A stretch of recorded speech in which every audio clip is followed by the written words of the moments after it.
ಉದ್ಯೋಗದಾರರು ಮತ್ತು ಉದ್ಯೋಗಿಗಳು ಪರಸ್ಪರ ಮುಖಾಮುಖಿಯಾಗಿ ತಮಗಿಷ್ಟದ ಆಯ್ಕೆಯ ಉದ್ಯೋಗವನ್ನು ಆರಿಸಿಕೊಂಡು ಜೀವನದಲ್ಲಿ ಯಶಸ್ಸು ಗಳಿಸಲು ಉದ್ಯೋಗ ಮೇಳಗಳು ಸಹಕಾರಿಯಾಗಲಿದೆ ಎಂದು ಶಾಸಕ ಎಚ್.ಡಿ. ತಮ್ಮಯ್ಯ ಅವರು ಅಭಿಪ್ರಾಯಿಸಿದರು. ನಗರದ ಎವಿಎಸ್ ಕಾಲೇಜ್ ಆಫ್ ಎಜುಕೇಷನ್ ಟ್ರಸ್ಟ್ನಿಂದ ಆಯೋಜಿಸಲಾಗಿದ್ದ ಉಚಿತ ಬೃಹತ್ ಉದ್ಯೋಗ ಮೇಳವನ್ನು ಉದ್ಘಾಟಿಸಿ ಮಾತನಾಡಿದ ಅವರು, ಈ ಹಿಂದೆ ಉದ್ಯೋಗಂ ಪುರುಷ ಲಕ್ಷಣಂ ಎಂಬ ಗಾದೆ ಮತ್ತೊಂದಿತ್ತು.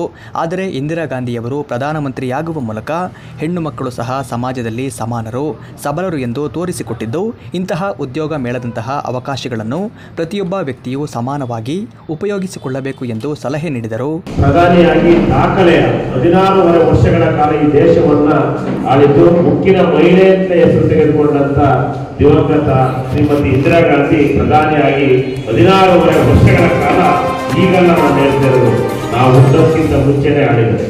ನಾವು ಹುಟ್ಟೋದಕ್ಕಿಂತ ಮುಂಚೆ ಅಂದ್ರೆ ಹೆಣ್ಣು ಮಕ್ಕಳು ಈ ನಮ್ಮ ದೇಶದಲ್ಲಿ ಸಬಲರು ಅಂತ. ಹಾಗಾಗಿ ಈಗ ಈ ಉದ್ಯೋಗ ಮೇಳ ನಡೀತಾ ಇರೋದ್ರಲ್ಲಿ ಪುರುಷರು ಮಹಿಳೆಯರು ಎಲ್ಲರೂ ಸಮಾನವಾಗಿ ಈ ಒಂದು ಅವಕಾಶವನ್ನು ಉಪಯೋಗಿಸಬೇಕು ಅಂತ ಹೇಳ್ತಾ ಯುವಕರು ಮತ್ತೆ ಯುವತಿಯರಿಗೆ ಒಂದು ಒಳ್ಳೆಯ ಅವಕಾಶ ಇದೆ, ಅದರ ಸದುಪಯೋಗವನ್ನ ಪಡಿಸ್ಕೋಬೇಕು. ಸಂಸ್ಥೆಯ ಪ್ರಾಂಶುಪಾಲರಾದ ಅಶೋಕ್ ಮಟ್ಟಿಮನಿಯವರು ಮಾತನಾಡಿ, ಉದ್ಯೋಗ ಹುಡುಕುವವರು ಕೇವಲ ಸಂಬಳಕ್ಕಾಗಿ ಉದ್ಯೋಗ ಹುಡುಕುತ್ತಾರೆ. ಅವರು ಕೊನೆಯವರೆಗೂ ಸಂಬಳಕ್ಕಾಗಿ ದುಡಿಯುತ್ತಾರೆ. ಅವರಿಂದ ಅವರ ವೈಯಕ್ತಿಕ ಬದುಕು ಕೂಡ ಕುಂಠಿತವಾಗಿರುತ್ತದೆ ಹೊರತು ಅವರು ಮತ್ತು ಅವರು ಕೆಲಸ ಮಾಡುವ ಕಂಪನಿಗಳು ಯಶಸ್ಸು ಗಳಿಸುವುದಿಲ್ಲ. ಸಮಯಕ್ಕೆ, ಕೆಲಸಕ್ಕೆ ಹಾಗೂ ವೃತ್ತಿಗೆ ಪ್ರಾಮುಖ್ಯತೆ ನೀಡಿದರೆ ಮಾತ್ರ ಸಮಾಜದಲ್ಲಿ ಉತ್ತಮ ಸಾಧನೆಗೈಯಲು ಸಾಧ್ಯ ಎಂದರು. ತೆಲಂಗಾಣದಲ್ಲಿರುವಂತಹ ಒಬ್ಬ ಬಡ ಕುಟುಂಬದ 4 ಜನ ಹೆಣ್ಮಕ್ಳು, ಮೋಸ್ಟ್ಲಿ ನನ್ನ ವಿದ್ಯಾರ್ಥಿಗಳು ಗಮನಿಸಿದಲ್ಲಿ 4 ಜನ ಹೆಣ್ಮಕ್ಳು, ಆ ತಂದೆ ತಾಯಿ ಇಬ್ಬರು ಸಹಿತ ಟೈಲರಿಂಗ್ ಮಾಡ್ತಾರೆ. ಒಂದು ಸಣ್ಣ ಮನೆಯಲ್ಲಿರೋರು, ಅವರಿಗೆ ಹೊಲ ಇಲ್ಲ, ಯಾವುದು ಸಹಿತ ಜಾಬ್ ಇಲ್ಲ, ಇಬ್ಬರು ತಂದೆ ತಾಯಿ ಟೈಲರಿಂಗ್ ಮಾಡ್ತಾರೆ. 4 ಜನ ಹೆಣ್ಮಕ್ಳು ಫ್ರೀ ಗವರ್ಮೆಂಟ್ ಶೀಟ್ ತಗೊಂಡಿದ್ದಾರೆ. 4 ಜನರು ಸಹಿತ MD ಮಾಡಿದ್ದಾರೆ. ಕಾರಣ ಇಷ್ಟೇ, ಎಲ್ಲಿ ಕಷ್ಟ ಇರುತ್ತಲ್ಲ ಅಲ್ಲಿ ಜ್ಞಾನದ ಹಸಿವು ಬೆಳತಾ ಹೋಗುತ್ತೆ. ಅದಕ್ಕೆ ಎಲ್ಲಿ ಸೌಲಭ್ಯಗಳಿರ್ತವಲ್ಲ ಅಲ್ಲಿ ಜ್ಞಾನದ ಹಸಿವು ಕಡಿಮೆ ಆಗ್ತಾ ಹೋಗುತ್ತೆ. ಸೊ ಹಾಗಾಗಿ ನಾವು ಆಯ್ಕೆ ಮಾಡಿಕೊಂಡಂತಹ ಸಂಸ್ಥೆಗಳಿರ್ಬೋದು, ನಾವು ಆಯ್ಕೆ ಮಾಡಿಕೊಳ್ಳುವಂತಹ ಕಂಪನಿಗಳಿರ್ಬೋದು, ನಾವು ಆಯ್ಕೆ ಮಾಡಿಕೊಂಡಂತಹ ಶಾಲಾ ಕಾಲೇಜುಗಳಿರ್ಬೋದು, ಸೊ ಅವುಗಳಿಗೆ ನಾವು ಬದ್ಧರಾಗಿ ಕಾರ್ಯವನ್ನು ನಿರ್ವಹಿಸಿದಾಗ ಸೊ ನಾವು ಬೆಳಿತೀವಿ ಅಂತ ಹೇಳ್ತಾ ಸಂಸ್ಥೆಯ ಮುಖ್ಯಸ್ಥರಾದ VS ಅಜೇಶ್ ರವರು ಮಾತನಾಡಿ, ಚಿಕ್ಕಮಗಳೂರಿನಲ್ಲಿ ಪ್ರಥಮ ಬಾರಿಗೆ ಉಚಿತವಾಗಿ 7ನೇ ತರಗತಿ ಅನುತ್ತೀರ್ಣರಾದವರಿಂದಲೂ ಹಿಡಿದು ಉನ್ನತ ವ್ಯಾಸಂಗ ಮಾಡಿದ ಪ್ರತಿಯೊಬ್ಬರಿಗೂ ಈ ಉದ್ಯೋಗ ಮೇಳದಲ್ಲಿ ಉದ್ಯೋಗದ ಅವಕಾಶವನ್ನು ಕಲ್ಪಿಸಲಾಗಿದ್ದು, ಇದರ ಸದುಪಯೋಗವನ್ನು ಪ್ರತಿಯೊಬ್ಬರು ಪಡೆದುಕೊಂಡು ಜೀವನದಲ್ಲಿ ಯಶಸ್ಸು ಗಳಿಸಬೇಕು ಎಂದ ಅವರು, ಮುಂದಿನ ದಿನಗಳಲ್ಲಿ ಪ್ರತಿ ವರ್ಷವೂ ಸಹ ಇಂತಹ ಉದ್ಯೋಗ ಮೇಳವನ್ನು ಆಯೋಜಿಸಲಾಗುವುದು ಎಂಬ ಭರವಸೆ ನೀಡಿದರು. ಪ್ರಥಮ ಬಾರಿಗೆ ಚಿಕ್ಕಮಗಳೂರಲ್ಲಿ ಯಾರು ಮಾಡಿರಲಿಲ್ಲ ಈ ಥರ ಉದ್ಯೋಗ ಮೇಳನ. ಹಾಗೂ ಎಲ್ಲ SLC ಫೇಲ್ ಆದವರಿಂದ ಹಿಡಿದು ಪಾಸ್ ಆದವರು 7th ಸ್ಟ್ಯಾಂಡರ್ಡ್ ಇಂದಲೂ ಕೂಡ ಮಾಡ್ತಾ ಇದ್ದೀವಿ. ಈಗ ಅಡುಗೆ ಮಾಡಕ್ ಬಂದ್ರೂ ಪರವಾಗಿಲ್ಲ ಅಂತ ಹೇಳ್ತಾ ಇದ್ರೆ, ಬಹಳ ಆಸಕ್ತಿಯಿಂದ ನಮ್ಮ ಕರೆಗೆ ಹೋಗ್ಬಿಟ್ಟು ಬಂದಿರ್ತಕ್ಕಂಥ ಕಂಪ್ನಿಗಳಾಗಲಿ ಸೇರಿರ್ತಕ್ಕಂಥ ನಿಮ್ಗೆಲ್ಲರಿಗೂ ಕೂಡ ಆರ್ಥಿಕ ಸ್ವಾಗತ ಕೂಡ ಬಯಸ್ತಾ ಇದ್ದೀವಿ. ಇದೇ ರೀತಿ ಇನ್ನೂ ಹೆಚ್ಚಿನ ಸಂಖ್ಯೆಯಲ್ಲಿ ಜನಗಳು ಸೇರಿದ್ರೆ ಇನ್ನೂ ಹೆಚ್ಚಿನ ಉದ್ಯೋಗ ಅವಕಾಶನ ಕಲಿಸ್ಬೋದು. ಇನ್ನು ಮುಂದೆ ಪ್ರತಿ ಬಾರಿ ಮಾಡೋಣ ಅಂತಲೂ ನಮ್ಮ ಸಂಸ್ಥೆ ವತಿಯಿಂದ, ಅದು ಉಚಿತವಾಗಿ, ಯಾವುದೇ ರೀತಿ ಶುಲ್ಕಗಳಿರುವುದಿಲ್ಲ ನಿಮಗೆ. ಈ ರೀತಿ ಒಂದು ಉದ್ಯೋಗ ಇಲ್ಲದೆ ಇರೋರಿಗೆ ಎಲ್ಲರೂ ಎಲ್ಲ ಥರದ ದಾನನೂ ಮಾಡ್ತಾ ಇದ್ದಾರೆ. ಅನ್ನದಾನ, ವಿದ್ಯಾದಾನ, ಆ ದಾನ, ಈ ದಾನ. ಯಾರು ಉದ್ಯೋಗ ದಾನ ಮಾತ್ರ ಮಾಡಲ್ಲ, ಇದೊಂದೇ ಇರೋದು.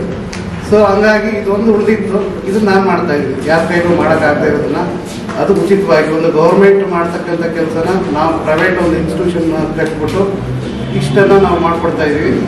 ಮುಂದೆ ಇನ್ನೂ ಹೆಚ್ಚಿನ ಸಂಖ್ಯೆಯಲ್ಲಿ ಜನತೆಗಳು ಬನ್ನಿ ಅಂತ ಎಲ್ಲರಿಗೂ ಒಂದು ರಿಕ್ವೆಸ್ಟ್ ಮಾಡ್ತಾ ಇದ್ದೀವಿ. ಯಾಕೆ ನಮಗೆ ಸಕ್ಸಸ್ ಪೀಪಲ್ ಕಾಣ್ತಾ ಇಲ್ಲ?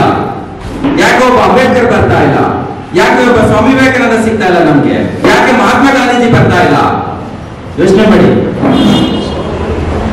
tomorrow you are the guidance, you are the guidance to the children. ಯೋಚನೆ ಮಾಡಿ, ಯಾಕೆ ಬರ್ತಾ ಇಲ್ಲ? ಯಾಕೆ ಸಿಗ್ತಾರೆ? ನೀವು ಆಗಿದ್ರೆ ಇದ್ದಾರೆ, ಅವಕಾಶ ಇಲ್ಲ. ಅವರು ಬೇಕಾಗಿದ್ದ ಜಾಗನ ಆಸ್ಕೊಳ್ತಾ ಇಲ್ಲ, ಜೀವನ ನಡೆಸಕ್ಕಷ್ಟೇ ಯೋಚನೆ ಮಾಡ್ತಾ ಇದ್ದಾರೆ. It's a big problem. All the dignitaries, all the dais, I welcome you all and thank you everyone, each and everyone. Every student, it's your goal to reach what is your parents' dreams ಅಂತ ಪುಟ್ಟೆ. ಈಗ already ಅವ್ರು ಹೇಳಿದ್ದಾರೆ, So never go with the spending unnecessary amount. Please do good job, good thing to the institution as well as to the parents as well as to the country. Thank you. ತುಂಬ ಮನಸ್ಸಿಂದ ಇಷ್ಟಪಟ್ಟೇನಾದ್ರೂ ನೀವು ಇಷ್ಟಪಟ್ಟರೆ ಬಹುಶಃ ಆ ವೃತ್ತಿ ನಿಮಗೆ ಸಿಗುತ್ತೆ ಅನ್ನೋದಕ್ಕೆ ನಾನೇ ಜೀವಂತ ಉದಾಹರಣೆ. ಈಗ ನಮ್ಮ ಕಾಲೇಜಲ್ಲಿ ನೀವು ಏಪ್ರಿಲ್ ಮಂತ್ ಮಾಡಬೇಕು ಅಂತಿದ್ದಾರೆ ವಿಶ್ವನಾಥ್ ಸರ್ ಅವರು ಕೂಡ. ಸೊ ಹಾಗಾಗಿ ನಾನು ಹೇಳೋದಿಷ್ಟೇ, ನಾನು ಇದೇ ಥರ ಸುಮಾರು ಉದ್ಯೋಗ ಮೇಳಗಳಿಗೆಲ್ಲ ಹೋಗಿದ್ದೆ. ನಾನು ನಿಮ್ಮದನ್ನೇ ಕೂಡ ನಿರೀಕ್ಷೆಯನ್ನು ಹೊಂದಿದ್ದೆ ಉದ್ಯೋಗ ಮೇಳಗಳಿಗೆ.